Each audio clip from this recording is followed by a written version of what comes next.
Welcome to the Female Founder Friday podcast, a collection of inspiring conversations with the most interesting female entrepreneurs and small business owners.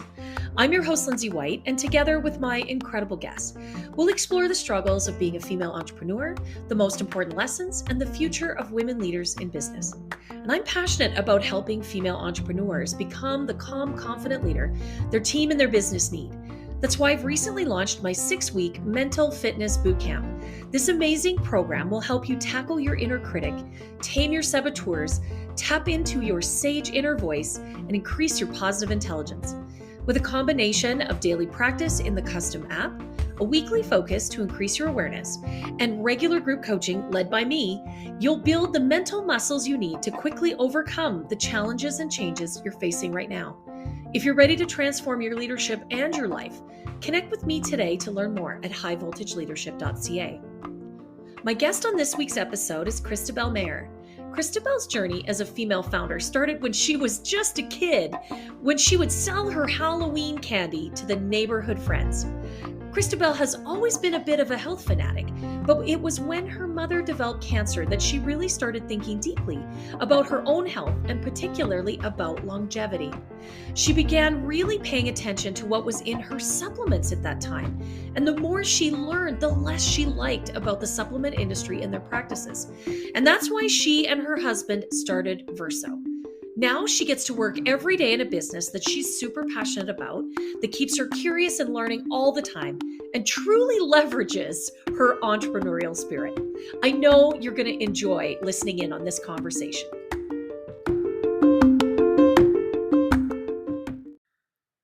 Hey, welcome to another really great episode of the Female Founder Friday podcast. I have someone with me today that I know has a really neat story, and her name is Kristabel. Welcome to the show. Thanks for being a guest and being so open to talk to us about your journey. I'm really excited to have you here today. Thanks, Lindsay. Thanks for having me. I'm really excited to be here. Awesome. Well, tell us, what has your journey been to being a female founder? What does that look like? Yeah, actually, it's quite a long journey, but I'll start off with what I'm doing currently. Yeah. So I'm currently a co-founder at VERSO. We're an evidence-backed vitality brand dedicated to translating scientific breakthroughs into powerful, innovative products that increase human longevity. Love it. So I've always really been into health and longevity and have always made it a priority in my life. But what really added fuel to my fire was, when my mom got diagnosed with cancer about 10 years ago. So I started reading all the books, listening to all the podcasts and talks, and following all the influential scientists, doctors, and people in the field to really, learn everything that I could. And I felt like I needed to be a good example for her to show her that, we can take control of our health and our outcomes. And I've always known that I've wanted to do something that helps in a lot of people. But fast forward to 2019, this emerging molecule called NMN started hitting headlines everywhere. So it showed not only slowing down the aging process, but it actually showed that it was reversing some aspects of aging in animal models. And some influential scientists that I was following at the time were advocating this, and they were being transparent about taking it and giving it to their friends and family, and they were sharing their anecdotal experiences. And I was just like, wow, I need to get on this. Me and my husband, he's a health fanatic too. So we're like, okay, we need to get on this. But, this wasn't, and it still isn't a really mainstream supplement like, vitamin D. Yeah. So it was hard to find back then. And I'm sure you're aware, and your audience is aware, that the supplement industry is pretty notorious for overhyping and under-delivering. Yeah. So we felt like pretty skeptical of how existing brands produced and stored their products, which brought to light an opportunity to create a trustworthy, transparent, and honest brand that people can trust. Yeah, I really like that because I think you're right. And I love that you address that like head on. The supplement industry is like filled with snake oil salespeople Yeah. Right? Like, try my miracle product. It's all about the miracle products, right? Love that. It does everything. Yeah. Yeah. And it's going to do all of these incredible things for you for $49.95. Like, really, this is like, so that's a tough market to not only be competitive, but like really build an authentic brand that is built around a really quality product. So it's hard. That's tough going. Yeah. So like if you do like dig into the research, there are companies that do third-party testing on supplement brands, and a lot of the time, more often than not, they actually test maybe 25 or less of the active ingredient that the brand claims to sell. Yeah. So yeah, I'm constantly amazed by that. Right? Like these supplements that we see at major retailers that lots of people take, they're advertised on TV, and they actually have very little real stuff in them. Or none. Yeah. I mean, like, and a lot of like sugar preservatives, like filler, but very little of the actual vitamins that they sort of propose that they have. Yeah, exactly. So my husband and I, he's a serious entrepreneur too. He has co-founded a couple other companies and sits on the board for one of them. Him and I saw a huge need like not being met in the market. So like we took it to ourselves to start VERSO, and we like to call it our COVID baby. I love it. I love it. I love it. I think that's super cool. So tell us, okay, so 2019, you figure this thing out. March of 2020, COVID hits. What's it been like in the last 2 years? Yeah, well, we actually first incorporated in May of 2020, and we were in the middle of moving, and we actually went to Europe in the middle of COVID to travel. So it was difficult to try to find suppliers. People were like really ramping down their production because nobody was manufacturing and stuff like that. So we spent a lot of time finding a broker who we still use and that we trust. He's brought us some really good insight in the industry, and we were able to find some pure products, and we validate that through third-party testing throughout our manufacturing process, and then we publish our third-party testing on the completed products, because we want to be that transparent brand that consumers trust. So it was actually pretty good timing for us to start then, because as I was saying, there was so much hype around this product, this molecule, and not a lot of supply was in the market, and not a lot of brands that people trusted like us. So when we went out there, we actually were able to acquire quite a bit of market share, and we started getting a lot of interest, and we've just been growing and growing ever since. So it's been, really good for us. I love that. That, when I hear organizations, particularly ones that are female led, that have not only weathered the storm of COVID, but actually are poised for growth now, that we're not out of COVID, let's be honest, but we are normalizing the state of where we're at with COVID. And I love that these, female-led organizations are just on the verge of just taking off through all of this stuff. Like, to me, that speaks to how women build and lead organizations.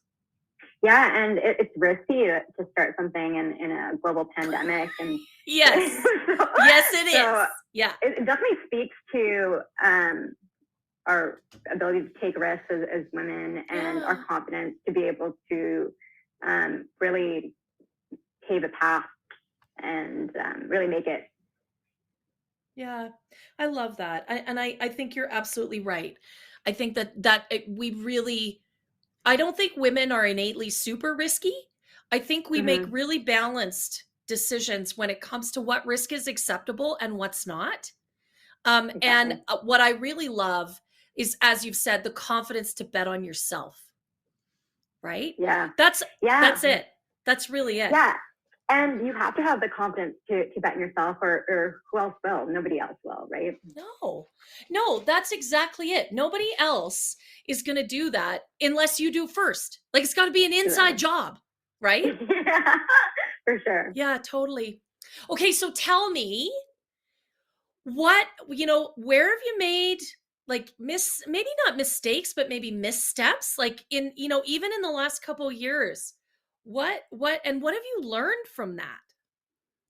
Well, I've actually been a founder for multiple other companies. So I started really young, actually. So when I was like 5, I got my dad to build a candy shop in the backyard, so I could resell chocolate and candies to the kids in our neighborhood that couldn't walk to the convenience store nearby. So I was like, oh, what a great opportunity to sell candy. But my first real venture was actually in my early 20s. I was presented with some opportunities that I jumped on. But what I've learned from being a founder for multiple companies is truly invest in ideas and visions that I truly believe in and that I'm passionate about, as opposed to, chasing the money and,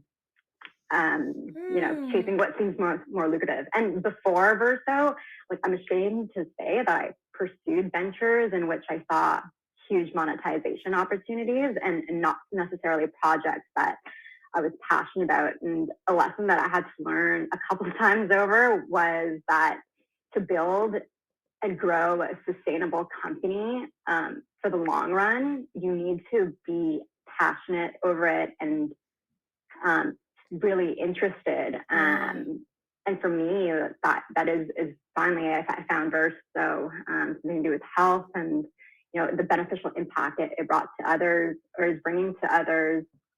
I think that's what's allowing me to work even harder. But back when I was younger, those projects only lasted 3 years, 4 years, 2 years, and it's just it didn't make me happy. So I think that the biggest lesson I've learned as a founder is really do something that you believe in and that you really love and that you can't help but do. You know what? I think what a wonderful lesson to share from someone who is what I would call a serial entrepreneur, right? I mean, it sounds like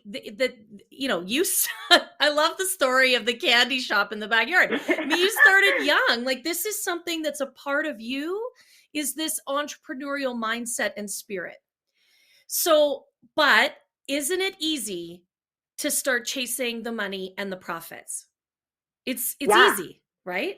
Absolutely. Especially, I can speak to that personally because, growing up, we didn't have a lot of money. So I was always focused on hustling and, what can I do to make the most money? So like I said, I chased those opportunities and, it did bring in a lot of money, but it didn't bring a lot of happiness and sustainability. Yeah. They didn't last very long. I just couldn't do it. It wasn't worth it. No. And before VERSO, I had like a 2 or 3 year gap where it just, didn't do anything. And I was just like, what am I going to do? And then this opportunity came and jumped on it. And, I probably will never look back. Yeah, totally. I mean, I say this all the time. I probably need to trademark this phrase, but like, money's just a metric. Money is just one way of measuring success. One in about a gazillion different ways. Like, everybody measures differently. But that's the problem I find, is that when money becomes the only measure, it doesn't provide fulfillment, joy. It doesn't fuel your passion, as you've so beautifully articulated, right? It's not fulfilling because there's other success metrics that you're missing if money's the only one you're focused on, right? And those other success metrics add incredible value. I just think we neglect them. We don't realize, we don't see that, right? What's it like to do work that you're passionate about every day? What is that worth? Well, we can't put a dollar value on that.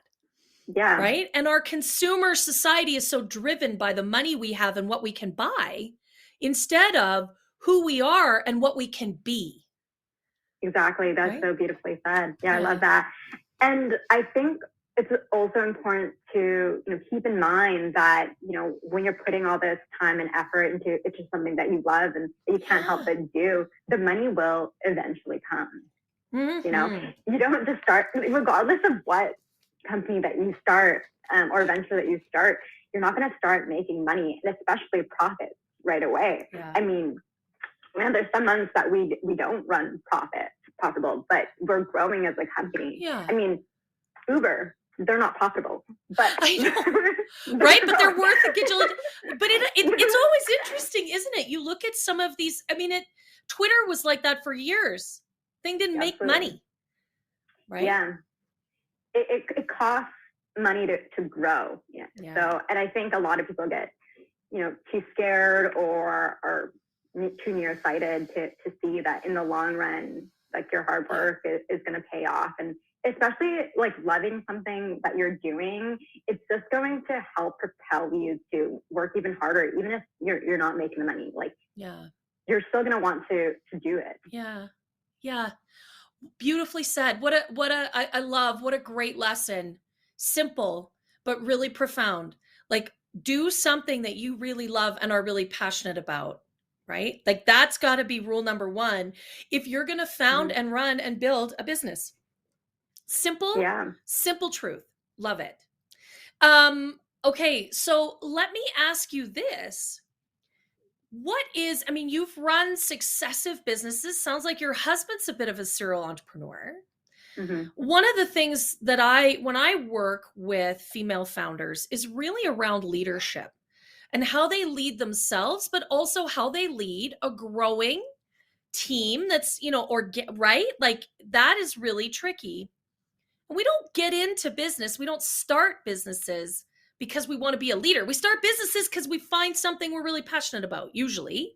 Or anyways, what is your philosophy around leadership? What do you think it means to lead? How do you lead in your business today?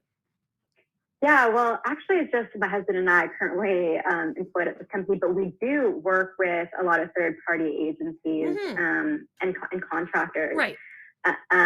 But leadership to me, I think, means, taking on responsibility. And being a leader means that you're willing to take the risk before anyone else does that works for you or works with you. And you want to make people feel safe and you want to build trust and to have your employees or people that you work with build trust in you so they can trust your decisions and that so they genuinely stand behind them and you guys are working towards the same goals. And I think, I'm not a parent just yet, but I imagine being a leader is similar to being a parent. You want to provide the opportunities for growth, education, instill discipline and build confidence so that, your kids or employees or people that you work with can achieve anything that they set their minds to. And you're just providing them that opportunity. Yeah. You know what? I think you're totally right. There are a lot of skills as a parent, and I am a mother of 4. So, and a grandmother, believe it or not. But there are a lot of skills that are very similar between being a parent and being a leader, whether you lead your own business or and leading. I mean, you've got to lead vendors, you've got to lead development, you've got to lead clients, not just your team. But there are a lot of crossovers. So I think you're absolutely right. And I love that one of the things you really highlight is trust, because that's really key. Yeah, absolutely. I mean, if your employees don't trust you, how are they supposed to trust your decisions and then work towards those goals? So you want to, hire or work with people that you resonate with and that share the same vision and really instill that work culture like a family. It's a family unit. Well, I mean, the truth is you spend a lot of time with the people that you work with. Absolutely. So you may not be biologically related to them, but the truth is you're right. There's elements of family and meaningful connection. And I think you're absolutely, sort of nailed it, that you've got to, as a business leader, as a business owner, you've got to create that atmosphere. You've got to set a compelling vision. You got to have people understand what they're working for. Because when they Absolutely. understand how they fit into the big picture, then they can really get connected to that, right? They can feel more passionately about what their piece of the puzzle is. Absolutely. They have purpose in the organization. Yeah, it's true. And I think that's sometimes what I see entrepreneurs struggle with. Again, because you don't necessarily start the business to lead. You start the business because you got something that you think is really cool and you're really passionate about. And you have a vision as the business owner. You know what your mission is. You got to be able to share that effectively with the people that you're working with, whether it's a vendor, whether it's a client, and your team in particular. You got to be able to communicate why you're passionate, why this is so important, what that strategy looks like, where are you heading, so they can see how they are going along on that journey. Yeah, it's so important. It's so important. I can imagine even as co-founders being able to share that vision and grow that together, because you're two different people. So you're going to have like divergent thoughts. Like you're not like, it's not a mind meld when you get married. I mean, you still, but even sharing that between the two of you so that vision he doesn't grow one vision and you grow another. Even that can be a little tricky at times when you're like co-founders. Right. Yeah. So I think it's communication. Communication with totally your co-founder, with your employees. You just have to be 100% open. Yeah. Communicating effectively is really key, isn't it? Absolutely. Yeah. So what do you do, like with your husband building this business? I mean, this is your COVID baby, you said. How do you keep that communication going between the two of you? With work? Yeah. Yeah. So we have a document, or it's called Notion. We input all of our ideas and our goals onto there, and we have regular meetings with each other, whiteboard meetings where we outline where we're at, where we want to be, and ultimately how do we get there. We focus on our strengths. So, he will deal with the supply chain side. I'll manage all of our marketing, stuff like that. But we always come together and share what we are doing and what we plan to do going forward. And obviously we have to, agree on where we're at and, where we want to be. And usually, it's been pretty simple. Yeah. I can imagine that it would be a little bit more complicated with more people in the organization, but totally. So far, so good. No, but I really like that. I mean, it sounds like you've already baked that in, and that will become a part of your culture to share, to listen, to plan, and to be, transparent. And also, I love what you said there about, you each play to your own strengths. And there's a level of trust, but also respect in that. Yeah, absolutely. Right? He respects that you do the marketing and that's really your skill set. And you respect that he does the supply chain and he's really good. And that's actually in every organization, big or small, that's something that can get lost, is that respect, right? Yeah. Yeah, so I think it's really important to instill that early on, and that's what we've done, and it's worked for us. So yeah, and I think you just having that understanding and being real clear on that, as you begin to add team, which I know you're going to do because you're growing so rapidly, like you'll be able to look for that as you bring people to your organization, people that really believe in being respectful, in honoring other people's skills and abilities. And right, like I think that's such a great foundation you two have already set. That's awesome. Thank you. Yeah, fantastic. Okay, so where do we find you? You talked about some third-party testing. Where do we find that, and how do we find out more about you? Yeah, So our website is kind of unique. It is ver.so, so ver.so. We have all of our social media handles there. We actually have a page dedicated to the founders, husband and I. So we share a little bit about ourselves. And also, actually, I lied a little bit. There's also somebody else that's part of this organization. Our chief of morale is my husky. I love it. So she's on the website as well. All of our published testing is published on the website as well. I love that you have a husky that is your chief morale officer. Yeah. That keeps things in line.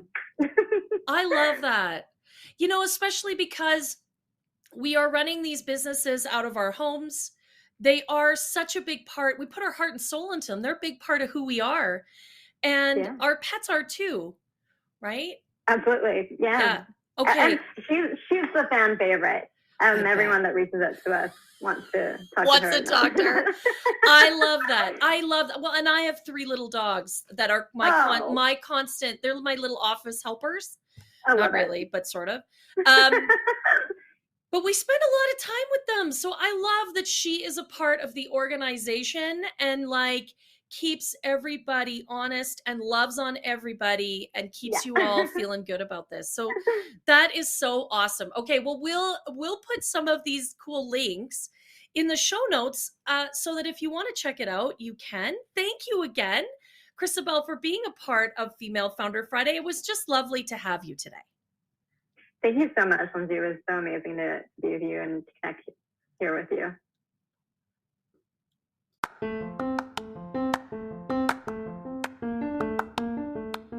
To everyone tuning in today, thanks for listening to the Female Founder Friday podcast. I really loved Kristabel's belief that if you do what you're really passionate about, that the money will always come. And you can find out more about Kristabel and VERSO on their website, which is ver.so, ver.so. And of course, you can find me on Instagram, and my handle there is High Volt Leadership.